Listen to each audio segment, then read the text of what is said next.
যা যা গণতান্ত্রিক অধিকার, চাল ডাল রেশন চাকরি কয়লা বালি সবটা ঝেড়ে চুরি করে নিজেদের উন্নয়ন করেছেন।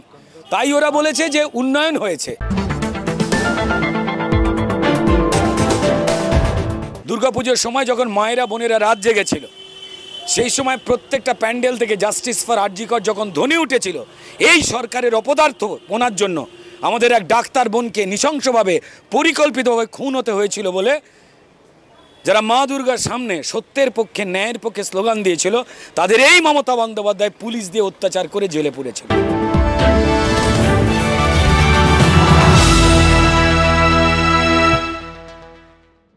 মুখ্যমন্ত্রী মমতা বন্দ্যোপাধ্যায় বলেছেন, বাংলা ভাষা আমার অধিকার। তিনি বলেছেন, এই বাংলার মাটিটা আমার, তাই দরকার হলে জীবন দেব, আমার ভাষা কেড়ে নিতে দেব না।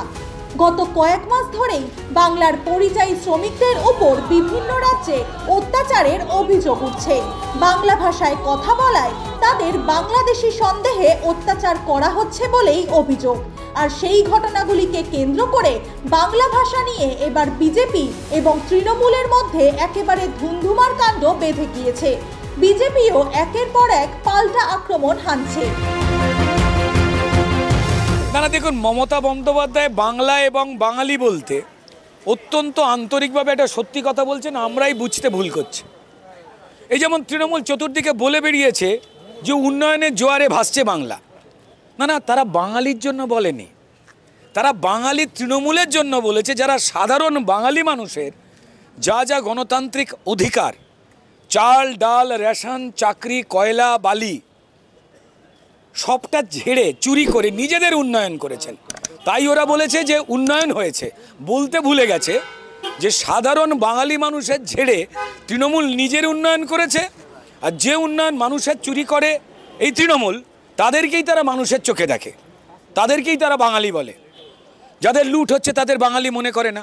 ঠিক তেমনই আপনি যে কথাটা বললেন, বাংলার বাঙালি নিয়ে পরিষ্কার চিন্তিত হচ্ছেন মমতা বন্দ্যোপাধ্যায়। কোন বাংলা বাঙালি? যারা তৃণমূলের চুরি জোচ্চুরিকে পছন্দ করে, যারা তৃণমূলের চুরি জোচ্চুরির সঙ্গী, তাদেরকে তিনি বাংলা এবং বাঙালির মনে করেন। আর আপনি যারা এই বাংলা বাঙালির চুরি করছে তাদের বিরুদ্ধে কথা বললে, আপনি পশ্চিমবঙ্গের সাধারণ মানুষ বাঙালি হলে আপনি সোশ্যাল মিডিয়ায় কোনো সত্যি কথা লিখতে পারবেন না, পাড়ার চায়ের দোকানে কোনো কথা বলবেন না, আপনাকে মিথ্যে কেসে অ্যারেস্ট করে নেওয়া হয়। আপনি বাঙালি সাংবাদিক হয়ে গেলে বাংলায় তৃণমূল যা সর্বনাশ করছে বাঙালির, সেই খবর দেখালে নিশ্চয়ই আপনাদের বহু মানুষকে অ্যারেস্ট করিয়ে দেওয়া হয়েছে, ভুয়ো কেস দেওয়া হয়েছে, তাই না? তো বেসিক্যালি মমতা বন্দ্যোপাধ্যায় বাঙালির চোর জোচ্চোর, যারা বাঙালি ক্রিমিনাল তাদের পক্ষে, যারা বাঙালিদের গণতন্ত্র লুট করছে তাদের পক্ষে, উনি বাঙালি নাগরিকের পক্ষে নয়। কিছুদিন আগেই দুর্গাপুজো কমিটিগুলোকে আর্থিক অনুদান বৃদ্ধির কথা ঘোষণা করলেন মুখ্যমন্ত্রী মমতা বন্দ্যোপাধ্যায়। পুজো কমিটিগুলোকে এই বছর 1,10,000 টাকা করে অনুদান দেওয়ার কথা ঘোষণা করা হয়। এর বিপক্ষে বিরোধী দলনেতা বললেন, যেই পুজো কমিটি আর্থিক সাহায্য গ্রহণ করবে না তারা আমার সাথে যোগাযোগ করবেন। তাহলে কি বিজেপিও পুজো কমিটিগুলোকে অনুদান দেবেন? দুর্গাপুজোকে নিয়েও শাসক দল এবং বিরোধী দলের মধ্যে রাজনীতি তুঙ্গে। দেখুন, প্রথম কথা হচ্ছে যে রাজ্য সরকার সে ধর্মীয়ভাবে মন্দির বানাতে, মসজিদ বানাতে, গির্জা বানাতে বা এই ধরনের কাজে মানুষের ট্যাক্সের টাকা ব্যবহার করতে পারে না। এটা আমার দেশের নিয়ম অনুযায়ী। আমাদের দেশের সুপ্রিম কোর্ট সম্মানীয় হাইকোর্টকে বুড়ো আঙুল দেখিয়ে ভারতবর্ষের মধ্যে পশ্চিমবঙ্গকে একটা আলাদা দেশ প্রমাণ করতে তিনি যা যা করছেন তার শাস্তি একটা না একটা দিন মমতা বন্দ্যোপাধ্যায়কে পেতেই হবে। কারণ তিনি ভারতীয় গণতন্ত্র এবং আইনের বাইরের কোনো তিসমার খান বা ব্যক্তি নন। আমিও যা, আমাদের দর্শকেরও যা, আপনি যা, উনিও তাই। ওনারও একটা ভোট, আমাদের একটা ভোট। তিনি নিজেকে সংবিধান গণতন্ত্র এগুলোর বাইরে বিরাট বড় কিছু মনে করেন। তৃণমূল দলও মনে করে, তারা মনে করে আইন কানুন নিয়ে তারা খেলবেন, কিন্তু এই খেলা চুকিতকিত দু একদিন চলতে পারে। আলটিমেটলি ভারতীয় আইন দেরিতে হলেও যে কঠিন এবং শক্ত ভূমিকা নেয়, সেখানে কিন্তু তস্করদের, চোরেদের, লুটেরাদের চোখের জল ফেলতেই হয়। আমাদের ট্যাক্সের টাকায়, গরিব মানুষের ট্যাক্সের টাকা গরিবদের জন্য খরচ হচ্ছে না। ক্লাবগুলোতে যে ছেলেগুলো রয়েছে তাদের চাকরির জন্য মমতা বন্দ্যোপাধ্যায় বন্দোবস্ত করেননি। সেই ছেলে মেয়েগুলোকে 1,00,000, 1,10,000 পুজোর বাজেট কত হয়, তাতে 1,00,000 কি হয়? ঠিক যেমন মমতা বন্দ্যোপাধ্যায় 200, 500, 1000 টাকার ভাতাতেও সংসার চলে না বলে ওই গরিব মানুষগুলো কিন্তু পরিযায়ী হয়ে গেছে। তো তার মানে এগুলো ভাঁওতা, এটা সবাই জানে। ওই টাকা নিয়ে ক্লাবগুলো কি করবে তাদের ব্যক্তিগত ব্যাপার, কিন্তু এই ক্লাবগুলো জানে যে হিন্দু ধর্মকে গান্দা ধর্ম বলা, মহাকুম্ভকে মৃত্যুকুম্ভ বলে হিন্দুদের অপমান করেছেন মমতা বন্দ্যোপাধ্যায়।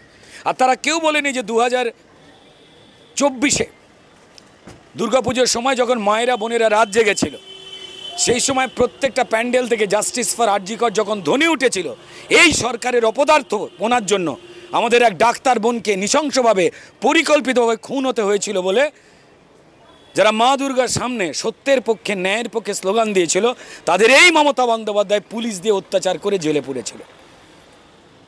তাই মা দুর্গা সব দেখেছেন। যিনি হিন্দু ধর্মকে গান্দা ধর্ম, মহাকুম্ভকে মৃত্যুকুম্ভ, একের পর এক যখন হিন্দু নিধনে যিনি চুপ করে থেকেছেন, যখন মুর্শিদাবাদ, মোথাবাড়ি, মহেশতলায় যখন হিন্দুরা আক্রান্ত হচ্ছে, যখন প্রাণ চলে যাচ্ছে, সেই সময় আমাদের মুখ্যমন্ত্রী, স্বরাষ্ট্রমন্ত্রী মমতা বন্দ্যোপাধ্যায়, পুলিশ মন্ত্রী যিনি, তার নামে হাইকোর্ট রিপোর্ট দিচ্ছে যে হিন্দু হত্যার সময় পুলিশকে নিষ্ক্রিয় করে রাখা হয়েছিল। আর তৃণমূলের কাউন্সিলর মেহবুব আলম ওয়াকফ আন্দোলনের নামে এই হত্যালীলাকে অপারেট করেছিল। সুতরাং মা দুর্গা সবটা জানেন। মানুষকে হয়তো একটুখানি ভুল বোঝানো যায়, কিন্তু মা দুর্গাকে ভুল বোঝাবেন এত বড় ক্ষমতা মমতা বন্দ্যোপাধ্যায়? তৃণমূল সরকার 2011-তে টাটা গোষ্ঠীকে সরিয়ে পশ্চিমবঙ্গের মসনদে বসে, কিন্তু সেই টাটা গোষ্ঠীর সাথে মমতা বন্দ্যোপাধ্যায় বন্ধুত্ব স্থাপন করেছে কয়েকদিন আগে। এই টাটা গোষ্ঠী কি আবার শিল্পের বিনিয়োগ করবে পশ্চিমবঙ্গতে? না না, শিল্পের কোনো বিরোধিতা নেই। তবে আপনাকে বলতে পারি, আপনি আমার থেকে বয়সে একটু বড়, আপনি হয়তো মারা গেছেন সেদিন যেদিন শিল্প হবে, আর আমি তার পরের দিনই মারা যাব। যারা শুনছেন তারাও জানেন পশ্চিমবঙ্গে মমতা বন্দ্যোপাধ্যায় শিল্পের জন্য এতটা শিলান্যাস করেছে, পুরুলিয়ার অযোধ্যা পাহাড়ও ছোট হয়ে গেছে ওই শিলাগুলোকে জড়ো করে যে পাহাড়ের তৈরি হয়েছে। শোনা যাচ্ছে ধাপার মাঠ যেখানে ময়লা ফেলে তার থেকে নাকি বড় পাহাড় হয়েছে বলে তৃণমূল আকাশি রং করে আকাশ বলে ওটাকে লুকিয়ে রেখে দিয়েছে। এত শিলান্যাস মমতা বন্দ্যোপাধ্যায় করেছেন, বাঙালির বাড়িতে ওই শিল কাটলে প্রত্যেকের বাড়িতে একটা করে শিল নোড়া তৈরি হয়ে যাবে।